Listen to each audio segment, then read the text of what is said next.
Hello, this is Michael Hexter, and welcome to Politics 2100 here on YouTube. So, this episode I'm calling Moral Narcissism of Dem Leadership is a Fundamental Block to Climate Action, Progressive Reform. So, I touched upon this in a couple of different episodes throughout the last year and a half, 2 years. But most recently, in the most recent episode, that there is a kind of a pervasive narcissism, a particular type of narcissism at the top of the Democratic Party, and also among what I call the Milieu. So among also the media elite that act as the kind of free PR agency for the corporate Democratic elite. And this plays into, I couldn't fit this all into the title, but this plays into the good cop, bad cop game that is the substance of much American politics. So basically, we have two parties, two major parties in the United States. This is due to, among other things, the structure of our electoral system, the voting system that we have, that has a first past the post winner-take-all system that basically rewards the formation of two major parties and not three or four, and making coalition building and proportional representation a lot less likely to happen. But anyway, so in this system, we have a good cop and a bad cop, essentially, that are serving the same set of masters, or let's say differentiated fractions of, you could say, the capitalist class, the corporate capitalist class, and these are not free market capitalists as the libertarians like to style them, and it's like the right wing likes to mythologize, or for that matter, the capitalists themselves like to mythologize themselves as, or the corporate capitalists like to mythologize themselves as somehow, yeoman businesses at the same time as that they are part of a large bureaucracy that is, you could almost say, parastatal, okay, that has a quasi-state function in our economy, or certainly they're oligopolistic companies. But anyway, so in this system, though, we have these two political parties that have different flavors to them, and they have in some aspects they are quite different, and they're markedly different on certain issues. But in terms of economic issues and issues related to fundamental change and the ability to challenge capital, they are united in the sense that they do not challenge capital. They are, in fact, the handmaidens of capital. They are the front people, okay, for large corporations. Anyway, but they have two different. The system would not work if they were uniformly the same, and so they have two different characters. One is what I'm calling the good cop. The other is the bad cop. And this, it's not entirely superficial in that if the bad cops were to take over the system, we could become a fascist country, and without any formal democratic institutions whatsoever, or any effectively democratic institutions. And so there, it's not a uniparty in the sense of there are fractional differences between the parties, and also they represent different fractions of capital, and there are parts of capital that are more reality based, and there are others that are on a sort of regressive especially the fossil fuel industry, and also the tobacco industry, on a kind of a devil take the hindmost course of just basically ruining the world for the sake of their profits. And then there are the other parts of the capitalist class that are, more reality focused and understand that, if the climate heats by 2 or 3 degrees, that their money and their power will not mean anything, or will mean very little. And they will be less wealthy than they imagine themselves to be. So anyway, the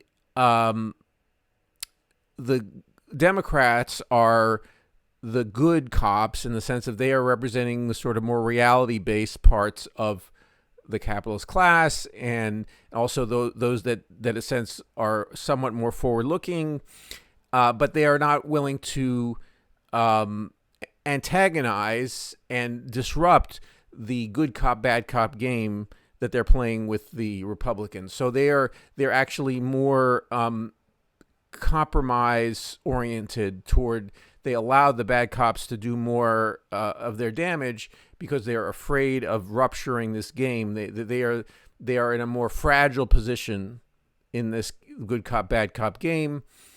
And anyway, but they're one of the characteristics of that they project, and one of the, I think it's sort of an individual pathology that becomes a political pathology, is that there's also a point of identification for voters, is the moral narcissism of the maybe center left, but mostly centrist, center right Democratic Party, that they market themselves as being better people, as being more virtuous people.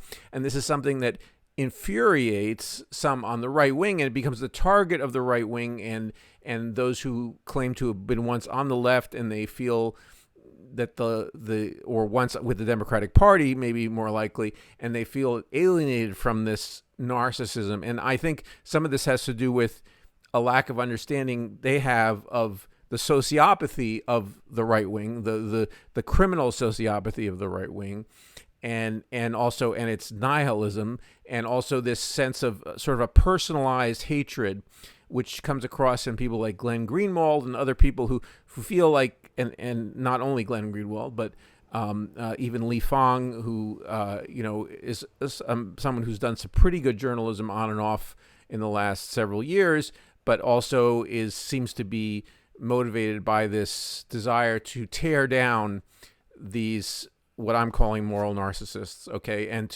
but without the language that I'm offering here, without the understanding of that there could be something beyond moral narcissism that is about being ethically inclined and ethically consequential. And so I'm previewing a little bit of the end of this video by saying that. But anyway, moral narcissists are people who present themselves as being better people, as being more virtuous people, and therefore one should vote for them, or that they are better than the bad cop. So this is where the good cop, bad cop routine and moral narcissism bookend with each other, or mesh with each other, dovetail with each other, in that the good cops can play the moral narcissistic game, and they gain a little bit of political or some political benefit from that. And they also have a base, or there's a parts of the base of the Democratic Party, unfortunately, or fortunately or unfortunately, the older core voters of the Democratic Party who identify with and feel reassured by that there exist these people who are,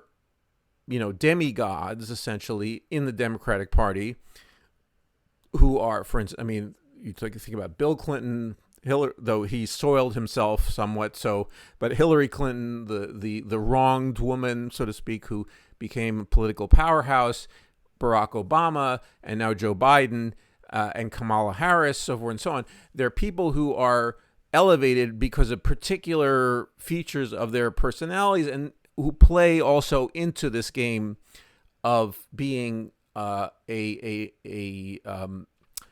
avatar of morality that they themselves are, but not by the acts that they do, but simply by being who they are, by having an identity, and that is somehow better than a Republican, and that identity also includes, there's some class elements to it, that they are highly educated. They're often educated.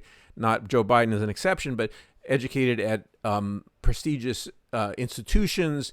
They have the sort of the appearance of being what the Germans call Bildungsbürger, meaning people who have they're bourgeois from the point of view of having an education that says that they're of the upper class or the upper middle class or something like that.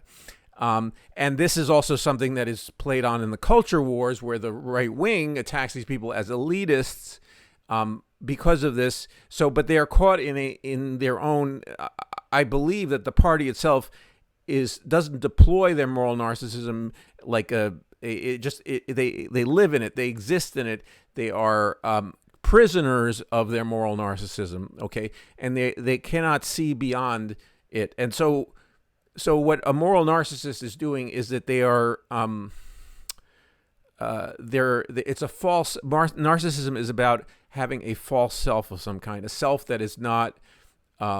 There may be elements of truth to this false self, but the false self is an object of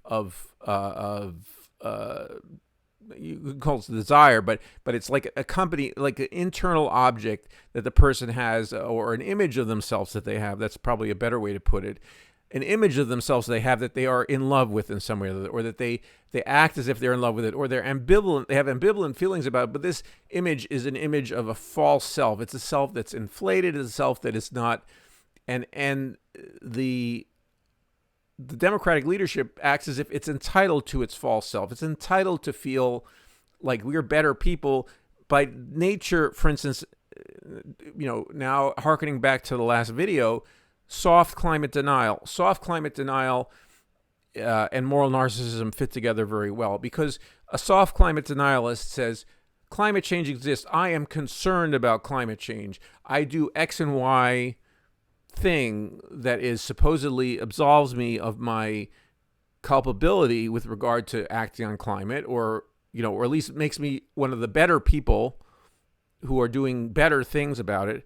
But I am not fully fighting the fossil fuel industry. I do not see, I'm not for an emergency mobilization of resources to fight the climate crisis, and to deal with our dependency on fossil fuels. None of those things, but simply they find certain either actions that they've taken in their private life, in their consumption, so forth and so on. This was readily apparent in the video of the climate defiance action on Nantucket. So anyway, so they have a relationship with themselves, and they believe themselves to be better people because of certain virtue. Another word that's commonly used or often used, virtue signaling. But they are virtue signaling in a way is almost it sounds tactical in a way, and this is more of an identity issue, that these people feel like they are better people by nature of who they hang out with, and the somewhat more enlightened people who are also extremely rich, who they get money from, and so forth and so on. And one had this sense also in the beginning of the Obama administration that he, or not only in the beginning, but people who knew Obama from before he was elected in 2008, that he, really was someone who was a sucker for this, the finance industry, or the sort of New York-based, or for that matter, not necessarily only in New York, but or for that matter, California-based, hyper wealthy billionaire class people who were not knuckle dragging, whatever right wingers, but who had all these, accoutrement of being somewhat somewhat well educated or very well educated for that matter, and just sort of having kind of quote unquote a classy lifestyle, that where they did some things that were, they did charitable things. They were involved in certain nonprofit organizations, which is another way that people's moral narcissism is reinforced, and is there's an industry of nonprofit. There are some nonprofits that do very good work. I'm not condemning all nonprofit work with what I'm saying, but there is a substantial portion of that industry is about propping up the moral narcissism of people who, in their other parts of their life, including their political life, do things that are retrograde or anti-human, or anti-human survival in the case of climate change. So anyway, so this I know this seems kind of complicated, I understand, but there is a the field of conflict, because we have people who, unfortunately, we have in a representative democracy, and fortunately, it's better to have a representative democracy than no democracy at all. But anyway, in a representative democracy, we are often dependent on the moral character of the people who actually get elected, and whether they will be able to execute their stated ideals and so forth and so on, and will do the right thing. Okay, will do the right things that need to be done, even if, for that matter, if the circumstances, the facts change, that they are able to communicate with people and explain to people, well, I campaigned on this, but I really understood things to be that transparent, which doesn't happen hardly at all. But anyway, in any case, but still, more importantly, in something like climate change, which has been coming on for 50, 60 years or more, that people realize that, if you say that you're concerned about climate, you should be doing everything you can to act on climate if you are in a position of power. For that matter, if you're not, to pressure people who are in positions of power to do things, or beside the consumption decisions that you make, which, if you have the liberty to make decisions that are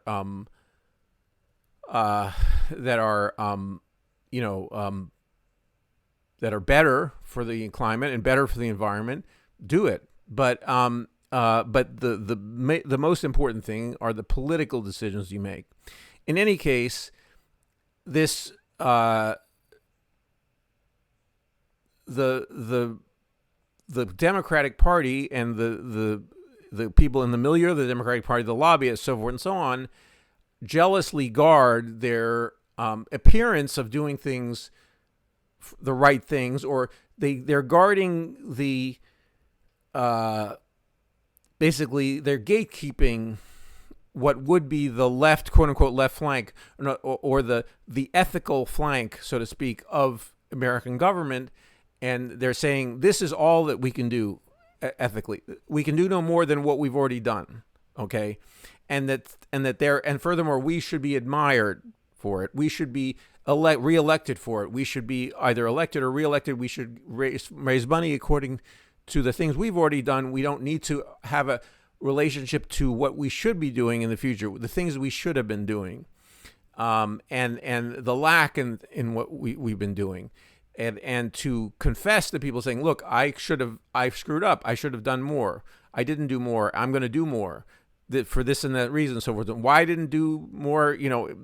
It's better to have done more from the beginning. But even if you hadn't, it's better. But that would require a giving up of this false self, or this advertised self of being a better person. Okay, and I think there's a fundamental. Even though we are also dependent on the individual morality of people in power, we need those people to be committed to the greater good, to the common good, and to recognize their limitations, of the limitation of being attached to one's own self-image, rather than and it's how good it looks to other people. And we see this with Joe Biden. I'm going to do another video about this, but when Biden went to Hawaii, he's done this before. It's not just Hawaii. He tends to believe that his own experience is the filter for everybody's experience, that he's Joe Everyman, okay? And that he, or if someone is suffering, that he's suffered so much, he acts like he's the bleeding heart of the world, okay? And he therefore he relates to people according to his own, suffering and so forth and so on. And he did this in quite an embarrassing way in Hawaii. And it showed the great limitation of this class of people who think of themselves as being the most, let's say, combination of realistic and best people to be in power. In other words, the people that we are doing the absolute best, the absolute limit of the best things we could be doing with the power that we've been granted. And so we, this Democratic leadership group, or the donors plus the Democratic occupants of office, we are doing everything we can, and therefore, and to use one's own experience, it's such a limited way to think about the climate catastrophe that is breaking over the world, and has been breaking over the world for a while. But in 2023, as it's there to be seen by everybody, okay? And you'd be a fool not to see it happening, or either that, or it's just extremely, extremely poorly informed, which the president of the United States is not. Okay, definitely, he's not poorly informed.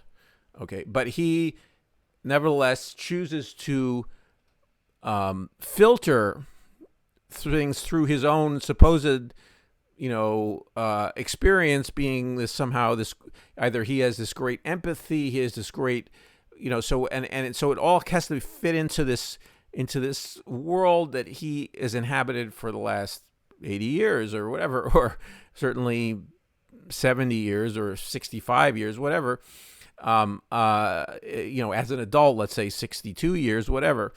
That everything has to be filtered through that, and he can't really break out of and understand that as the president, he has to be thinking of the entire nation beside his own, representing himself as being this great feeling person, okay? And there's something, as someone who believes in the importance of empathy and thinking about other people and so forth and so on, and it disgusts me how someone could make such a show of being empathic without actually doing things that within his power that would be empathic, okay?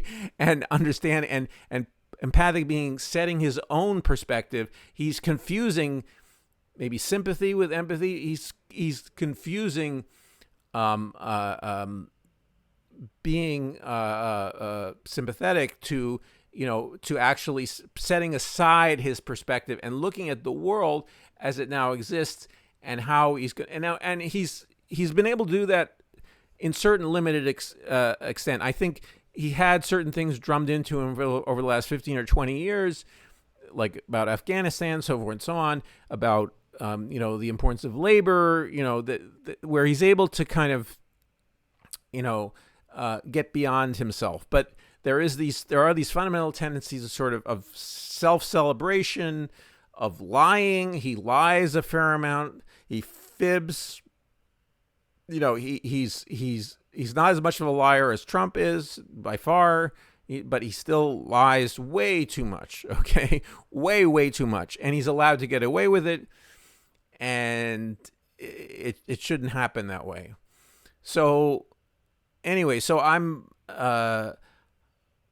trying to create a picture here of so politically, what do we do? So politically, we need to be demanding of leaders that they overcome their biases, their histories, to face the reality of today, because none of us have ever faced a world as dangerous and as hot as it is now. Okay, and as none of us has in terms of the global temperature and the effects of the global temperature on the climate. And so we need to be constantly shedding our past preconceptions to face that crisis. And if you're not ready to do that, you shouldn't be in a leadership position. You should, if you're always filtering things through your supposedly empathic, marvelously empathic perspective, you're not there. Okay, you're not. So, and now we have the choice. I mean, let's say if it is a Trump-Biden race, I'm still hoping for a strong challenge coming from Marianne Williamson or someone else, or for Biden to say, look, I'm too old. I don't want to hold on to the reins of power. I mean, he may be just holding on long enough to sort of shove Kamala, into the presidency in, 6 months after he may get reelected or not. I don't know. But, and Kamala is a very limited politician, very, though younger than Biden substantially. But she's not as good a politician as Biden, and Biden's not a great politician. So, but anyway, so we need to demand of these politicians that they do serve us, okay? And we're not there to sustain their self-images. We're not there to I'm sorry, I just backing up just a little bit. So anyway, so the choice between Trump and Biden is, yes, Biden is superior to Trump by far, but he's not nearly made for today. He's not made for the task of today. I mean, Trump is made to try to reverse and to destroy whatever remains of any functional, democracy or a functional state in the United States. So he's not worth considering for a second. But Biden has the aid, and the Democrats have sort of are hoping to have this aid of, by comparison, that they are the sort of the great humanitarians or the great political geniuses or whatever it is, or the seers, so on and so on, but they are not there. And so it's up to movements like Climate Defiance and others, and the Student and the Debt Collective and so forth and so on, to expose, to hammer away. And also for challengers like Marianne Williamson to get more of a foothold and get an audience on the media, on the left media, even in the mainstream media, to put pressure on these people who are too self-admiring, are too are too caught up in their own mythos, and so the actions of grassroots groups and also competition. And I would hope also the Squad, I'm disappointed in their ability or their readiness and willingness to, especially AOC, to take a more antagonistic relationship to their party leadership, and a more provocative one to their party leadership, and pushing them forward, embarrassing them, so forth and so on. In any case, but all these groups need to be working together. All these forces need to be working together for anything remotely positive to come out of the next, year and a half, 2 years of political organizing and voting and so forth and so on. In any case, I'm going to stop here. Please like the video if you got something out of it. Please subscribe to Politics 2100 to get notice of future videos. And also, please share your thoughts in the comments below, and maybe we can have a discussion there. And I look forward to seeing you in the next video.